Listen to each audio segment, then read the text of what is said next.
Hello, everybody. This is Kookie217. So, it's been about a year since I did What If Fasha Survived. The reason why I haven't been doing that segment is because I had been doing Resident Evil content as well as ASMR content.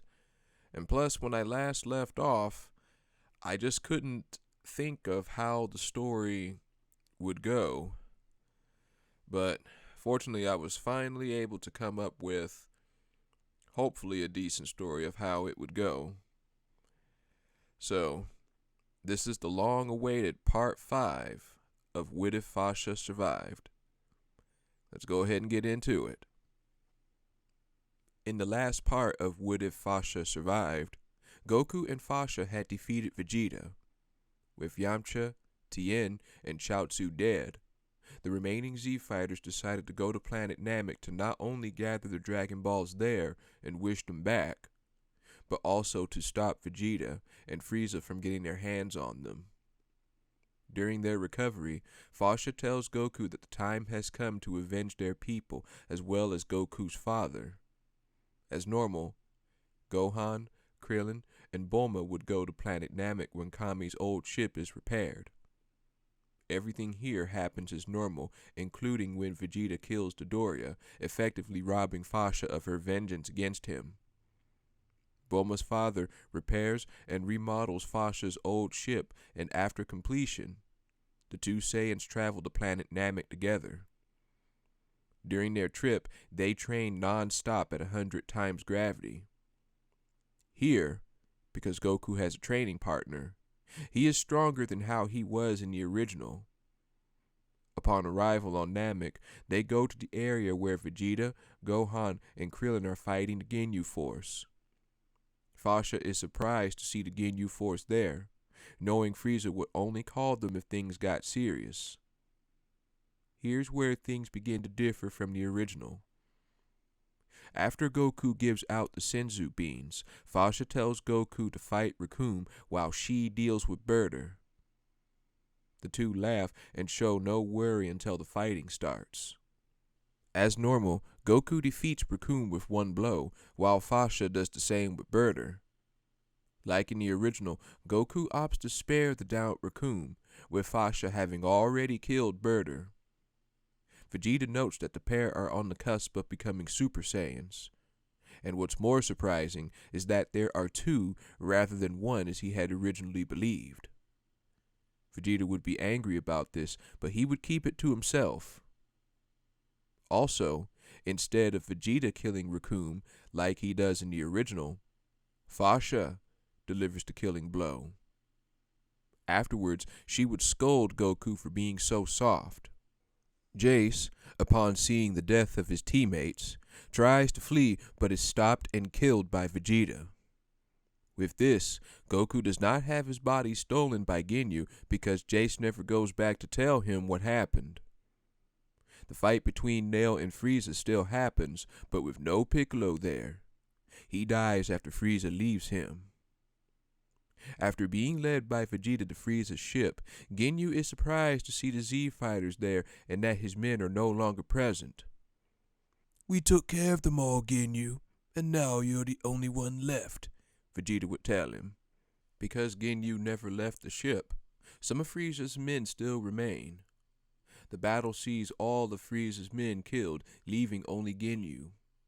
With Fasha there, Ginyu has yet to perform his body swap technique. Ginyu is afraid, him being the only one left. Goku decides to go up against Ginyu himself, and the fight between the two is one-sided. With Goku having Fasha in the ship to train with, he is much stronger here than he was when he trained alone.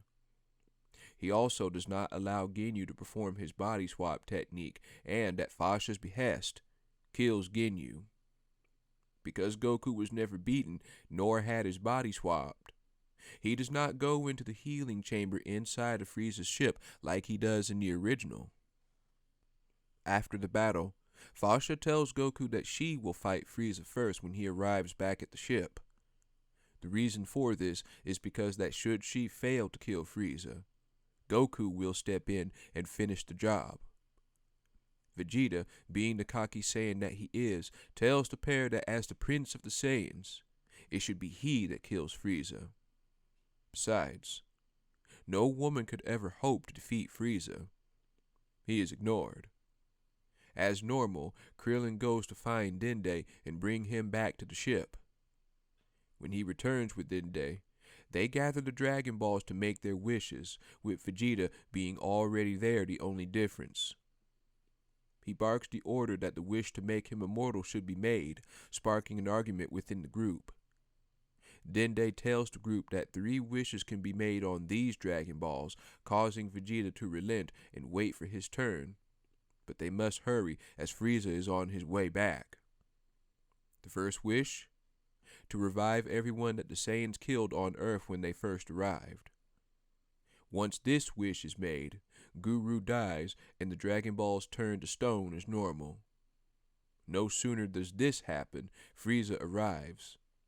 He sees Fasha and regards her. Fasha, it pleases me to see that you're still alive. It has been quite some time. It doesn't surprise me that you survived Midoriya's attack. But then, he always was a bungling fool, wasn't he? You're the bigger fool for betraying us, Frieza, Fasha would declare. We fought and bled for you, and you paid us back with our blood. At this, Frieza would laugh. When a pet becomes too unruly, does the master not put it down? If only you and your fellow monkeys remembered your place in the pecking order, perhaps you'd still be alive. Goku asks Fasha if this was the one who killed his father and everyone else, to which she confirms. When Frieza notices Goku, he speaks once again. Ah, so you've taken the spawn of that rebel Bardock under your wing, Fasha. How very fitting. Perhaps I'll kill him first, then the rest of you. Fasha begins powering up. Before charging to fight Frieza, she reminds Goku not to step in. Frieza is shocked to see that Fasha can keep up with his first form, that she is in fact stronger than it. Because of this, Frieza powers up to his second form, surprising everyone there other than Vegeta, who had omitted the details of Frieza's ability due to jealousy. When the second form is also surpassed, Frieza goes into his final form, not wanting to take any more chances. You should be pleased, Fasha.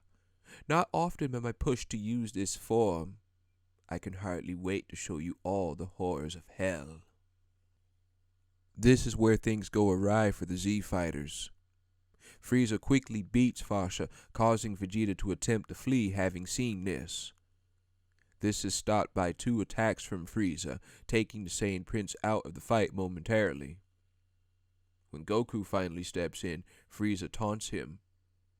Finally, Bardock's spawn. Let's see if the son fares better than his mother and father. During the fight between Goku and Frieza, Dende uses his healing ability for the first time. With Fasha healed, she gains a Zenkai power boost. Armed with her new power, she jumps back into the fight, shocking Frieza. Because Dende had never used his healing ability due to him first fighting Fasha, he hadn't seen it in action and thus does not kill Dende after going into his final form. She was on the verge of death moments ago. Now she's back as if nothing had happened. Now faced against a mother-son duo, Frieza starts using 50% of his maximum. With this, the pair cannot contend with Frieza, even with Goku using Kaioken at times 20. This time, when Goku is beaten as normal, Dende would go to heal Goku. This is where he would finally get his Zenkai power boost in the Namek Saga. This also catches the attention of Vegeta. When Goku is healed, a frustrated Frieza would now jump to 65%. As the fighting continues, Vegeta demands Krillin to fatally wound him so that Dende could heal him. When he does, he commands Dende to heal him, to which he refuses. You idiot! You've already seen how powerful Kakarot and Fasha have become. With me there, Frieza is as good as dead. With convincing from Krillin and Gohan, Dende heals Vegeta, who then gets his Zenkai power boost. Frieza notices this and, as normal, kills Dende afterwards. Now that that problem has been taken care of, we can speed things up a bit now, can't we? When Krillin suggests that the Saiyans used Great Ape form against Frieza, he is told that the form is much too slow and they need all the speed that they can get against Frieza. Besides, Vegeta is a Super Saiyan now, and he will be all they need to defeat Frieza.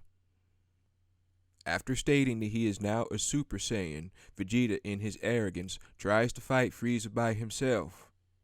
As normal, Vegeta is defeated and is then killed. Goku would then begin gathering energy for the Spirit Bomb while Fasha holds Frieza off. After Fasha is defeated, Goku throws the Spirit Bomb, hitting Frieza with it as normal. As the group gather to celebrate, as normal, Frieza reappears. In this, he does fire a death beam as normal, but here, to protect Goku, it is Fasha instead of Piccolo stepping in to take the beam. After this, he then kills Krillin as normal. From here, everything happens as normal. Goku turns into a Super Saiyan in his rage, and he tells Gohan to take Fasha, find Bulma and the ship, and get off the planet as fast as possible. Everything from here happens as normal, except here. Goku does not give Frieza any of his energy after defeating him. When Fasha awakens on Earth after having been healed again by a revived Dende, she demands to know where Goku is, only to be told that he wanted to remain on Namek to ensure Frieza's defeat. She is also given the news that Goku turned into a Super Saiyan against Frieza. She smiles momentarily, knowing that it was her son that will defeat Frieza and avenge his father and their people. Knowing that Fasha is stronger than he is right now, Vegeta does not gloat over Goku's supposed death, and the fight between Vegeta and Gohan doesn't happen. Fasha begins feeling guilty about failing to protect Goku as Bardock had wanted. When the wishes to bring back the Z-Fighters are made, it is here that Goku is revealed to be alive and does not want to return to Earth just yet. As normal, Vegeta would leave Earth to search for him. Where the hell are you, Kakarot? You should be here on Earth instead of out in space doing Kami knows what, Fasha would say angrily. She thought that perhaps he might be out in space looking for his brother Raditz. She hoped that it was true. After the Nameks leave for New Namek, things happen differently. When the Spice Boys invade Kami's lookout and then Kame House, everything happens as normal, except there's no Piccolo to come to Gohan's rescue. Instead, Fasha would be there and make quick work of the Spice Boys. Gohan and Fasha would then make their way to Kami's lookout to find the sacred water, and with no Spice Boys there, due to Fasha dispatching them quickly, pouring the sacred water over the earth is an easy task. Garlic Jr. would then try to fight Fasha, but she is far too strong for the young serpent warrior. Together with Gohan, they defeat Garlic Jr. for good and restore peace to the earth. After Garlic Jr., Raditz finally returns to Earth and is surprised to find it intact. He thought that Vegeta and Nappa would have destroyed it long ago. Fasha senses Raditz and flies over to his location, and Raditz is happy to see Fasha and inquires about Vegeta and Nappa. Fasha tells him everything that had happened so far, and he is surprised to hear from her that Goku defeated Frieza. Are you certain? He actually defeated Frieza? He did, Raditz. Your brother and I fought him on Namek. Since you've been out in space, have you seen Kakarot? He hasn't come back yet. I thought he might have been out looking for you. Raditz would tell her that he hasn't. When Fasha asked where he has been, he would tell her that he had to lay low for a while, fearing the forces of Vegeta and Frieza, annoying Fasha. You could have simply remained here with us, Raditz, instead of fleeing like some coward. Bardock would be very disappointed in you, Fasha would tell him. As we already know, Raditz is a more cautious Saiyan, fighting battles he knows he'll win. Fasha would tell him to remain on Earth this time, not wanting for another of Bardock's sons to go missing. When Vegeta finally returns to Earth, Fasha and Raditz would fly over to Capsule Corp to see if Vegeta had found Goku. After being told that he hasn't found Goku either, Vegeta begins to make fun of Raditz upon seeing him. Well, well, well. The weak Saiyan finally decided to show himself. You missed all the fun. You would have had a front row seat to Frieza's defeat. We don't need your weakness around here. Go back to the hole you crawled from. Fasha would tell Vegeta that they're not there to listen to his trap, angering the prince. At this moment, the presence of Frieza is felt. He has come to Earth to take revenge upon Goku and Fasha for what happened on Namek. As normal, the Z-Fighters go to the location where Frieza is. The difference here is that there is no Piccolo and is replaced by Fasha instead. Also, when Frieza gives the order to his men to go out and destroy the planet, the men are killed by two people rather than one. A lavender-haired young man and a black-haired young woman. The woman declares to Frieza and King Cold that they will now deal with them and that they don't have much longer to live. And that's where I'm going to be leaving things. I hope you guys enjoyed part 5 of What If Fasha Survived, and I once again apologize that it took me a full year to release this part. If you guys liked what you heard, then leave a comment down below. And the next time I return to What If Fasha Survived, I will be doing the Android Cell Saga. Until then, take care, you guys.